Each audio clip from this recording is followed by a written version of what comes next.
friends, welcome to Knitography Farm. I'm Patricia and I'm coming to you from my home in Trøndelag, a region in the middle of Norway. I hope that you are staying safe and staying home and that you're taking care during these very challenging and difficult times that we're all facing together. It has been interesting to be in lockdown for so many weeks now here in Norway, but we are all home and we are all well, and we are counting our blessings because there is so much suffering happening all over the world. So I have not popped in for a while just because of those very reasons. The last time we chatted or I made a vlog, I was just going to be welcoming my friends from all over the world here in the middle of Norway as a kickoff event for the Midtnorsk Kultur- og Strikkefestival that is supposed to be happening in August. We were so fortunate, not only with the weather and with everyone's travel and just the whole experience that we had together. It's just been a lot to take in, to think that if things were just 5 to 7 days difference, the whole thing could have been canceled. It would have been a very different outcome for all of us. So coming off of that excitement and being together and just all of the inspiration, it's taken me a while really to process it all, to reflect on it all, and to talk about it, because so many people are struggling at the moment. It just doesn't seem appropriate to talk about all of our joy just at this moment. But I'm really hoping that I'm going to come back and share a lot of beautiful things with you. Some of my friends, once they got home, were able to get their vlogs up, share their photos, make their podcast. They were able to tell their story before really the onset of this crisis. So I'm going to, in the down bar, just put the list of people that I hope you'll check out, see their experience that they had here in Norway. You can check them out on Instagram. They shared lots of photos. But right now, I just want to wait because there's some beautiful things that I hope I'll be able to share with you. And also, I'm hoping that I'll be able to share the next possibility that we will have to open up retreats for those of you that would like to come to Norway. We're really insecure about the festival itself, so it's a bit too early to talk about retreating or having a festival or looking that far into the future until we've really turned the corner of this crisis. So I have been just staying home, taking care of my flock, dealing with a lot of the changes in the weather where we've had mud and then we had a meter of snow. It's just been really unstable weather, taking care of the sheep. I'm looking forward to lambing, which I'm hoping is going to progress as normal on my mentor farm, and hopefully I'll be able to grow my flock and just keep that part of the farming process progressing as normal. I have been doing a test knit for Jimmy of Jimmy Knits, a beautiful test knit that I'm finishing up now, and I'm going to be photographing for her and putting on Instagram. It is a wonderful jumper pattern. It's 3-dimensional. It's really engaging, and now I'm seaming it up, which is something I've only done once before. So I'm really taking my time to make sure that my seaming is proper, that everything comes together as perfectly as possible for that test knit.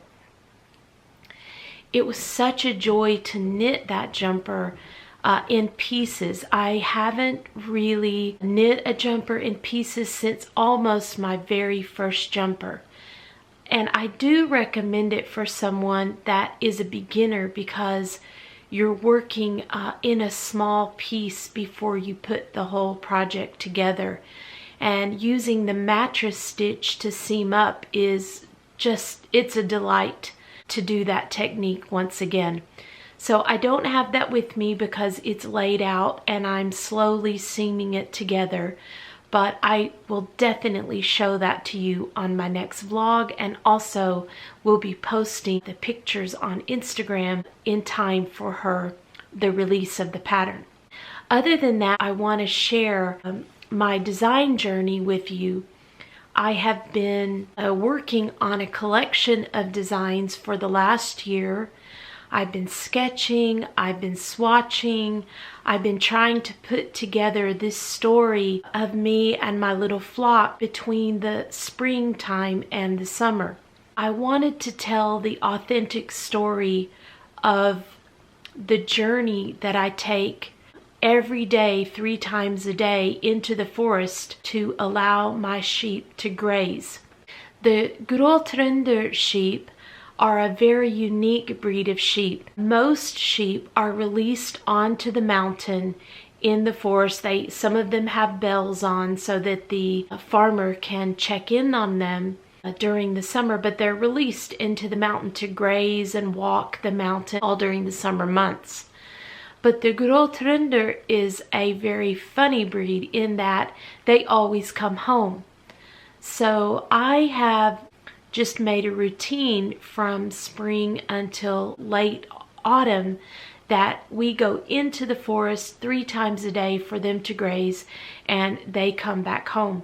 Toward the end of the summer, when I've trained them, they will often stay there and I can walk back, but they always come back to the farm when they're ready.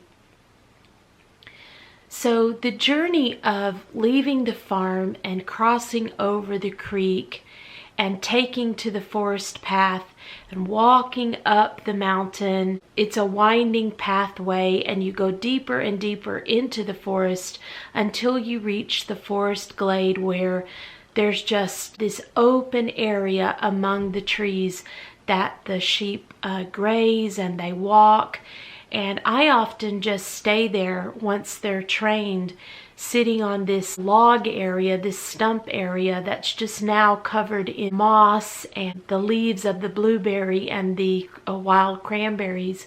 And I'll just sit there an hour or so, several times a day, and knit. I always take my knitting along in a coffee thermos. But the design really came from that journey of going into the forest and just sitting there, enjoying the bird song, just being there in nature, really just relaxing from all of the laborious work that I have to do to muck up, clean up, keep the farm in order, all the vegetables that we grow, all of the work that we do in this time of year. So I thought I would tell you a bit of the design journey that I went on.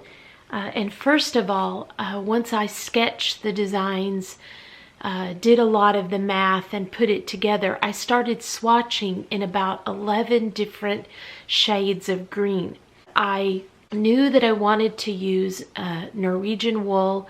I want to use my own wool as soon as it arrives from the mill. That's another story for another day. But ultimately, I wanted to use my own wool, naturally dye it, and have it knitted up into my own design. Because of that delay, and I don't have my own wool at the moment, of course I chose wool that is local to me, Roma Finul Petetu.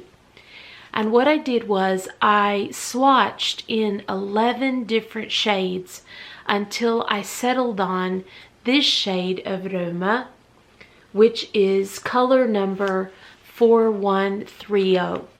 I decided on the color that most represents the forest between spring and summer, just before the change of the season in autumn. This color really represents the forest at that time of the year. So I did all the swatches, I took my drawings, did my math, and put all of the swatches together. And I knew that I wanted to create a very traditional hap. And a lot of people have asked me since I released the pattern on Ravelry, what is a hap actually? Well, a hap is a very traditional shawl that has roots in Shetland and in Norway. It's used by farmers or shepherds to wrap themselves up in when they go out to do chores, and especially when they are taking their flock out to the field in the summer, releasing them out into the different fields or the paddocks that they're going to allow them to graze in. So I made a traditional hap, and I also included an element of Shetland lace within it so that it would be an authentic hap. So when you begin the hap, there's a special technique that you begin, and you begin creating the forest path. The forest path is three-dimensional, and it runs down the center spine of the hap. It runs all the way in to the edging of the hap. Roma Finu garn suggests that you use 2.5 to 3.5 millimeter needles, and that would have made a very dense, warm hap for winter. But I wanted to make a hap that would not only be warm, but it would be light enough to use during all seasons. So this hap, as you see, is very light. It has a lot of drape to it, and I went up to 5 millimeter needles to create that fabric. I swatched all the needles from the recommended needles that the wool recommends, all the way up until I created this very light fabric that will not only be warm in winter, but can also be used in springtime and can also be used in summer. I knew that I wanted the forest path to be three-dimensional, and I knew that I wanted the walk down the path to show that you grow ever deeper into the forest as you walk. So the shawl has elements that as you walk along, you become deeper and deeper into the forest until you reach the forest glade, which is the tree area. It has a very simplified motif from Shetland lace that I've recreated, and then you come into the forest glade under the trees where my little flock actually grazes during those seasons. I wanted the edging to represent the pine cones that are laying all over the forest floor. So I created this very special edging that would not only create a beautiful drapey, ethereal edging, but it also would give a little body to the hap, perhaps make it a little bit more feminine for those that might like it. But what I really wanted was that it would give a very special movement to the edging of the hap.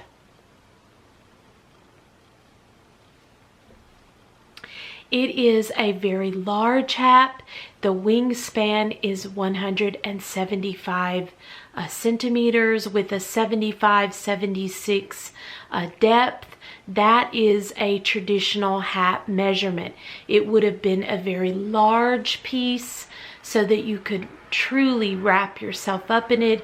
It would be even so that you could wrap yourself up in it and tie it around the back, which is another way to wear a traditional Shetland or Norwegian hat.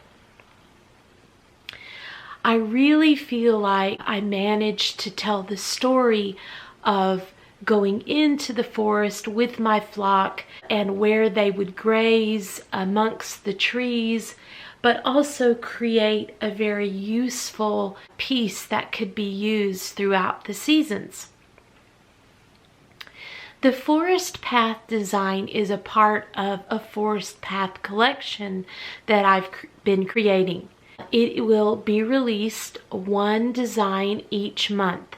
I released this one in March, and although I can't really take to the forest path in March, my idea had been that I wanted to release this design collection in Stockholm when I went to the yarn festival there.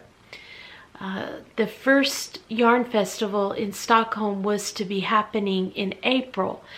And I thought that this would be a piece that I could share outside of Norway so that people could learn about the heritage breed of sheep that I raise, learn about my passion for protecting the breed, for growing their wool, and for milling the wool into their yarns. And unfortunately, that was canceled. And so I decided then that because I have several designs within the collection, I would go ahead and release the first pattern. I'm working on releasing the second pattern at the end of April then, when the yarn festival would have been happening in Stockholm. So the collection has a pattern that would be released every month during the spring months and during the summer months, right up until the autumn, when we wouldn't take to the forest path anymore. We'd be unable to go into the forest. It's been a really exciting journey for me to take my design work from my birch tree work into knitted pieces now. And although I'm still creating my wooden designs, I am now combining that with the idea with pieces that I would use within the forest. So every one of my pieces has its own bespoke wooden knitting accessory design. The first collection is the row trees. As you walk into the forest, you're going to cross over the creek and you enter the path there. And right at the creek are a band of row trees. So the first knitting accessory design that I made is reflective of the row trees that you pass as you leave the farm into the forest. And I'll put the picture just right here of that collection. The row trees that you enter are often the food for the moose and the deer in the autumn. They come very close to the farm, eating those berries off of those row trees. So I definitely wanted to reflect the trees as you enter the forest path here on the farm. I really am loving seeing all of the different takes on the pattern. People have chosen their own colorways. A dear friend of mine has done it in a gradient. Another friend has taken all of her leftover yarns and she's blended them so that it really reflects the sunlight and the changing of the colors, almost to the blue color of the forest that we see in the wintertime. There's been a friend that's chosen pink. There's been friends that have chosen a tweed color. Other knitters have chosen natural colors. It's been just amazing to see on the hashtag the different perspectives of the forest path, the perspectives that really reflect their own walks or their own journeys. It doesn't have to be the literal sense of me taking my flock, but this journey that we're all on, I think is a wonderful way to reflect it for yourself. The most surprising and beautiful thing that happened was that some of the people that came on the retreat here in Norway are now hosting a knit along in their own Ravelry groups and on Instagram for the knitting of the shawl. I'm going to put all of that information down below, so I hope you will join those makers posting in their Ravelry feeds so that you can be a part of the prize drawings. They have some amazing prize donations, other people supporting the knit along. I've also opened a Ravelry group, and I'm so thankful that NC, a friend of mine from New York, an amazing knitter, is also helping to moderate. So we have the knit along going there, but you have five different opportunities to post your finished object, to chat along, to get support with other knitters who are also knitting the Forest Path Hap. I just want to thank Rachel and Paige and Marta and Joyce and NC for hosting the knit along, and to all of the people that have supported prizes so that it could be fun and inspirational, and we could come together during the knitting of the hap during this kind of challenging time. It's really difficult to watch the news, to worry about the countries in Europe and also places like New York and New Orleans that are really struggling through this crisis. So it really wasn't meant to be that sort of representation of the times, but I've received many messages that has been a comforting knit to those that are knitting it, and to me it was such a comfort. It's a very intuitive knit once you kind of get the hang of the techniques and also the flow of the path and the way you gradually make your way into the forest. It becomes very intuitive. My next design is also a comfort. It comes from the forest path, and I'm looking so forward to popping in again and telling you that story. I actually didn't say, but I've knit this shawl on and off 10 different times to tell the story that I wanted to tell perfectly. I'm on the third sample of the second design. I'm looking forward to blocking it. I'm looking forward to making sure that it really reflects the story that I want to tell. It's another story, as I say, from the forest path, and this is such a comfort, but that one has been even more of a comfort to me during this time when it's been really hard to take in all of the news, all of the media, and yeah, you feel like you're in your little bubble here on the farm. We are together, we are safe, we are so blessed and privileged. We have not had any shortages of food or items that we've experienced. So I just want to say, if you are at home and you are taking care and you are struggling in any way, if you need any support at all, I hope that you will join in on especially my Ravelry group and let me connect with you there. Let's try to find some comfort and courage together during this difficult time. So please take the steps to reach out. We are there.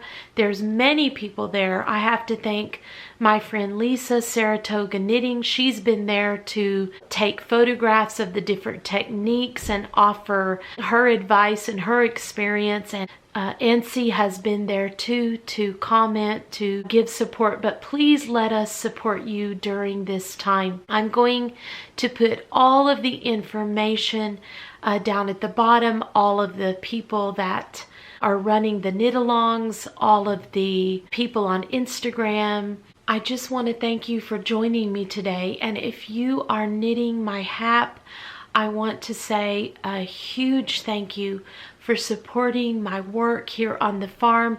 All of the proceeds of the pattern sales on Ravelry go to further my work with the heritage protective breed of sheep, Grå Trondersau, and I will use all of the funds to increase my flock and to further the work of growing their wool, producing the yarns here in my village at Selbu Spinneri. I thank you for joining me on the journey and for tuning in, for all of the encouragement I've received on Instagram, the messages, all of my friends that have supported me with the knit along. Really, I have very few words except my deepest gratitude. Please take care. I hope your knitting and your making and your creating is a comfort to you. We're moving toward daylight and brighter days. I know it seems like a long way off, but we will return to normalcy. I know we will someday soon. Take care, friends. My warmest regards from here on the farm. Best wishes to you and yours until we meet again here next time.